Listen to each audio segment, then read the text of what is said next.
Buried in the latest declassified Epstein files from the DOJ vault, evidence that Israel masterminded Princess Diana's 1997 assassination to protect their elite blackmail web. Diana wasn't just a threat, she was a ticking bomb. She was set to go public, opposing Israel's crimes against humanity. The exact same move that cost Charlie Kirk his life more than 2 decades later. But she dug deeper. Documents confirm she amassed proof of global elite child exploitation rings, with smoking gun intelligence on the British royals' involvement. She had the dirt on their bloodline horrors, predators shielded by crowns, titles, and Mossad operations. So they erased her, staged a crash in Paris, with blinding flashes and sabotage breaks. Pure ritual slaughter. A veiled execution under an occult bridge, warning off any who challenged the empire. No drunk driver, no tragic mishap. This was a cold-blooded ritual execution, staged under that occult bridge to send a message to anybody who dared threaten the bloodline empire. And when you hear the raw, gut-wrenching truth, straight from her closest confidant, Christine Fitzgerald, you will finally understand why they had to move against her so fast and so brutally. Before we dive in, subscribe to the channel if you haven't already, and join the People's Voice Locals community to join our incredible community, support the channel, and gain access to exclusive and uncensored content. The British monarchy is reeling from its most shocking humiliation in modern history. Former Prince Andrew was arrested on his 66th birthday, which was exactly 666 days after a blood-soaked white horse escaped the royals and galloped through London. In the world of occult symbolism, where 666 is the mark of the beast, and white horses carry apocalyptic weight, the alignment is too precise to dismiss. The elite have long favoured occult-linked dates for their darkest rituals. Symbolism is their signature. Enter Annie McCon, ex-MI5 whistleblower, who blew the lid off Princess Diana's 1997 accident. In her book Spies, Lies and Whistleblowers and Public Statements, McCon revealed that Diana was assassinated by intelligence services on behalf of Israel and the global cabal, via a blinding white strobe light flashed in the Paris tunnel to disorient the driver. Why did they take her out? Because Diana, one of the world's most loved public figures, was preparing to expose Israel's crimes against humanity. Sound familiar? Diana wasn't just a loose end, she was a wildfire they couldn't let spread. The rest of it, and I have to say, my personal opinion, I think yes, they did intend to at least seriously injure or kill her. And it's not just about the fact that, was she pregnant, wasn't she? We'll never know because they embalmed her against all French law so quickly. And all the other speculative things you see in the press. It's also the fact that it was reported that she was being a great success in the landmine campaign that she was running. Yes. But also, she was about to go into campaigning on the behalf of the Palestinians. Now, you can imagine someone of Princess Diana's profile doing that. They would not have tolerated it. They could not have dealt with that. So I think that's why she was taken out. The Paris crash, under that infamous bridge on August the 31st, a date loaded with numerological weight, screams ritual sacrifice. Just as there was no footage of Epstein's death, the CCTV in Diana's tunnel just so happened to be switched off at the exact moment of the crash. It was a blood ritual witnessed by the entire world. And royal insiders have long known the truth. As Prince Andrew's ex-girlfriend, Lady Victoria Harvey explains, Mossad have been blackmailing and controlling the royal family for generations. I want this guy to stay alive. But what is the motive in this case? What is the motive of the person who, in your view, falsified this photograph? Oh, well, they were taking down the royal family, weren't they? Well, who were? Maybe Israel.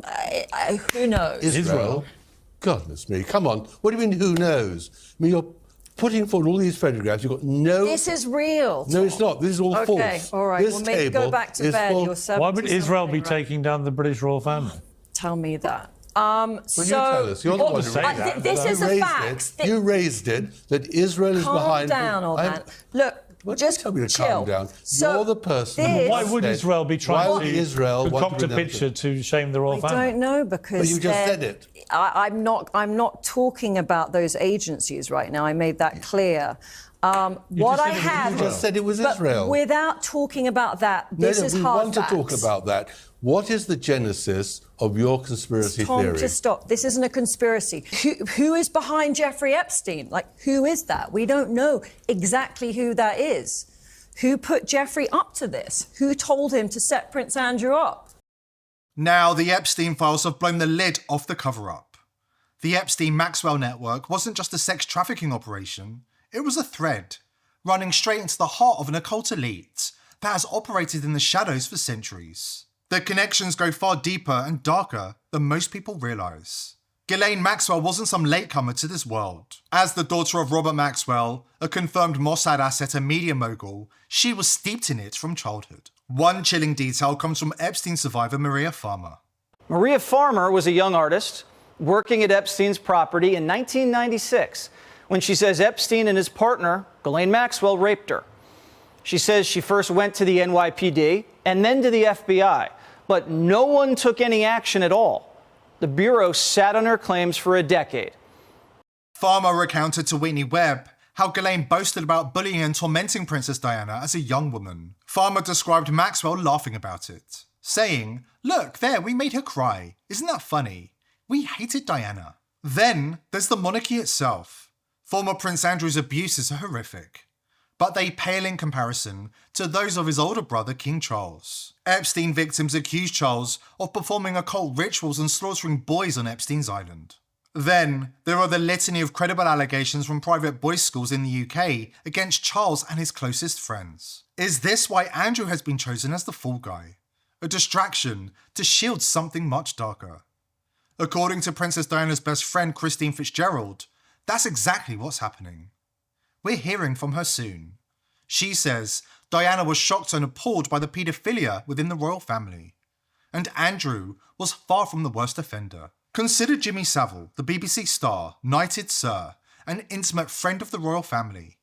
Princess Diana was repulsed by him and couldn't understand why he had free run of the royal estates and was close enough to Prince Charles to serve as an unofficial advisor. He even wrote a PR etiquette guide for the royals with advice for the Queen herself. Let that sink in.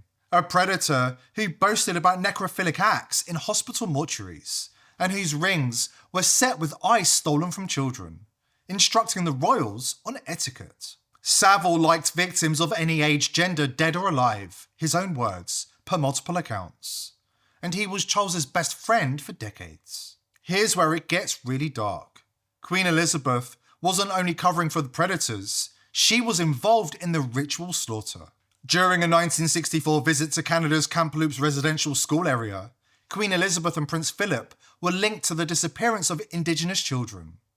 10 kids vanished after a picnic with the royals and were never seen again. During the alleged visit, the Queen and Prince Philip took a group of Indigenous children aged 6 to 14 on a picnic excursion where 10 of the children never returned. Coombs was scheduled to appear as the star witness at the International Tribunal into Crimes of Church and State in London, where Queen Elizabeth and Pope Benedict XVI were served summons on charges of complicity in child trafficking, genocide and crimes against humanity, but never made it due to dying shortly before he was to appear in 2011. Coombs died to unknown causes and no autopsy report was ever revealed to the public. A verdict was issued in February 2013 by the ICLCJ, finding the Queen and Prince Philip guilty of involvement in the disappearance of 10 Indigenous children from the Kamloops Indian Residential School in British Columbia in 1964. In 2021, a GPR survey conducted at the Kamloops school site identified the remains of 215 children under the ground, which led many people to believe the royals were involved in some way.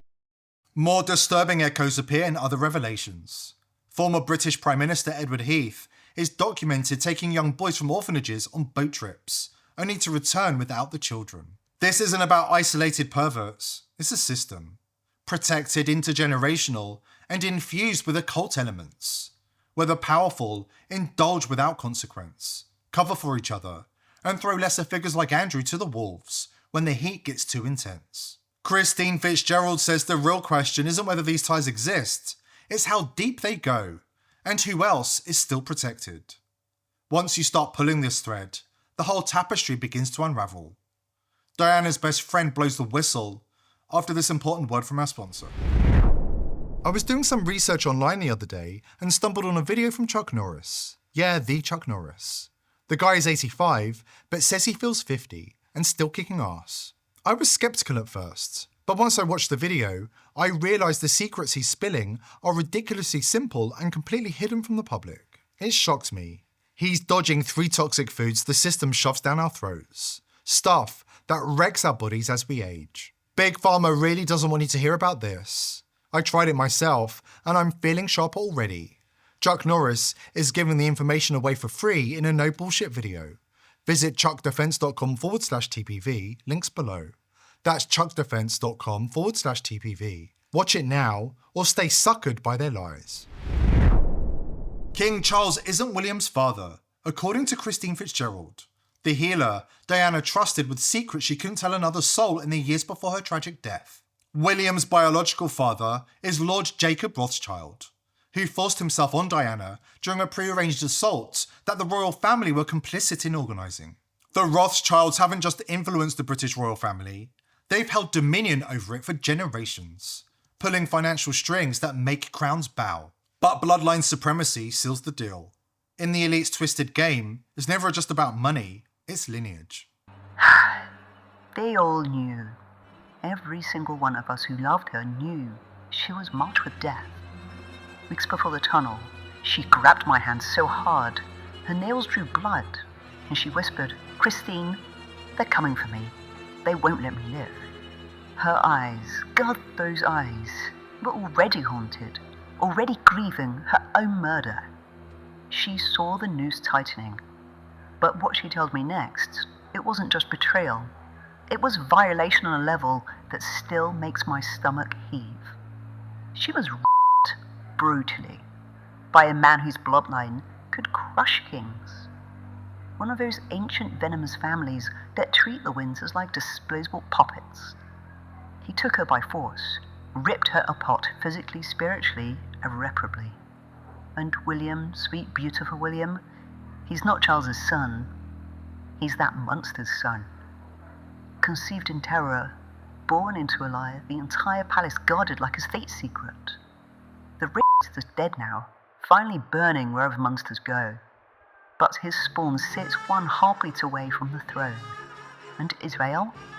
They positioned their chosen heir. It's all bloodlines. Pure satanic bloodlines.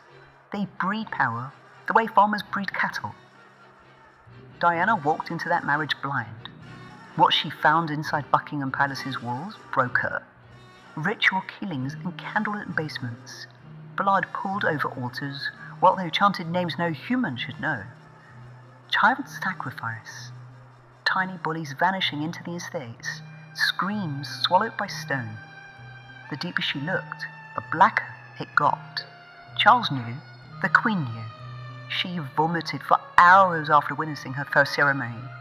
The media said she was bulimic. Not true.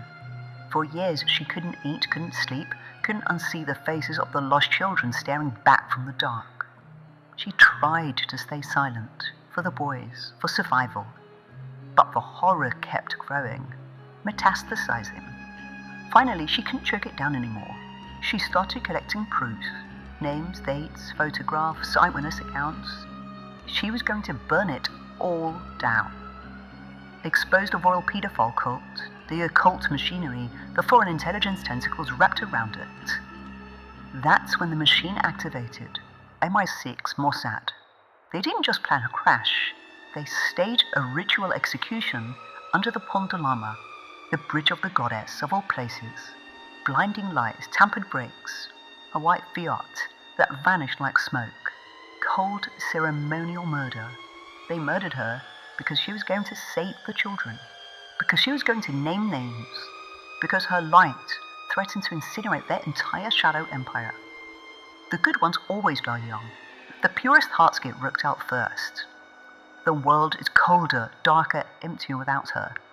I feel her absence every single day, like a hole punched through my chest that never heals. But her truth, it screams through me now. It will scream through anybody who has the courage to listen. They took her body. They'll never take her voice. It's time to dismantle a 9,000-year-old paedophile ring, a cabal that slithered through history, hiding in plain sight from ancient rituals to modern thrones. They've been mocking their victims for centuries. And now, Hollywood and the media are their weapons. films, shows, and news laced with symbolism that degrades survivors, normalizes the horror, and gaslights the world into disbelief. It's all part of the ritual, exposing the horror while daring us to believe it. Let's put this into perspective. Jeffrey Epstein's youngest victim still had his umbilical cord attached. Regardless of your political opinions, we now have enough evidence to prove without doubt that the left and right are ruled by the same psychopathic predators. They feed on fetuses, steal babies, deceive children, and legally kidnap orphans, exploiting them all to their disgusting liking. We're definitely not angry enough. Everything we're dropping here is the kind of material that gets hard drives wiped, servers torched, and people suicided before breakfast. If you're doing your own research and digging into dangerous topics online, you need to be protected. Legacy VPNs? Forget it. Proton? It's literally funded by the WEF and EU. Let that sink in. Express, Nord, Surfshark, they all keep logs, they all cave to warrants. They're all headquartered in 5, 9, 14 ICE countries that will hand your IP over faster than you can blink. You need something that cannot betray you. That's VP.net, the world's first trustless VPN. No central servers they can raid, no logs they can seize, because there's nothing to seize. It runs on blockchain nodes spread across thousands of independent operators. Even if the entire US government demands your data, there's no one to hand it over to. It's mathematically impossible to de-anonymize you. Do it before you dig any deeper. VP.net/TPV. That's all it takes to keep your searches, your passwords, your fingerprints, your downloads, and your late night rabbit holes completely private. No logs, no backdoors, no subpoenas that ever get answered. VP.net/TPV. One click and you're gone. Smart people are already there. See you on the other side.